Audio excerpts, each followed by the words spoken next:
YCP అధికారంలో ఉన్నప్పుడు తెలంగాణలో మద్యం అమ్మకాలు ఓ రేంజ్లో ఉండేవి. ప్రభుత్వం మారి పాలసీ మార్చడంతో ఆ ఎఫెక్ట్ తెలంగాణపై పడింది. ఈ ఏడాది మద్యం అమ్మకాలు తెలంగాణలో తగ్గాయి. ముఖ్యంగా ఏపీకి దగ్గరగా ఉండే తెలంగాణలో మద్యం దుకాణాలకు గతంలో భారీ డిమాండ్ ఉండేది.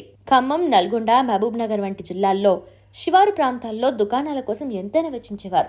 కానీ ఇప్పుడు ఆయా దుకాణాలకు డిమాండ్ పడిపోయింది. ఏపీ నుంచి ఎవరూ మద్యం కోసం ప్రత్యేకంగా రాకపోతూ ఉండటమే కారణం. ఏపీలో ఇప్పుడు అన్ని రకాల బ్రాండ్లు అందుబాటులో ఉన్నాయి. ధరలు కూడా మరీ తక్కువేం లేవు. తెలంగాణతో పోలిస్తే సమానంగానే ఉన్నాయి. దీంతో మందుబాబుల అవసరాలు తీరిపోతున్నాయి. మందు కోసం మరో చోటుకు పోవాల్సిన అవసరం, చీప్ లిక్కర్ లేదా సారాయి కోసం వెంటాడాల్సిన అవసరం లేకుండా పోయింది. ఏపీలో మద్యం పాలసీ విషయంలో వైసీపీ విధానం వల్ల తాము బాగుపడుతున్నామన్న శివారు మద్యం దుకాణాలు ప్రభుత్వం మారేసరికి డీలా పడాల్సి వచ్చింది. గతంలో ఏపీ మందుబాబుల్ని ప్రభుత్వం దోచుకుంది. అయినా చీప్ లిక్కర్ను, సొంత మద్యాన్ని అమ్మేవారు. తప్పనిసరి పరిస్థితుల్లో వాటినే కొనుగోలు చేసేవారు.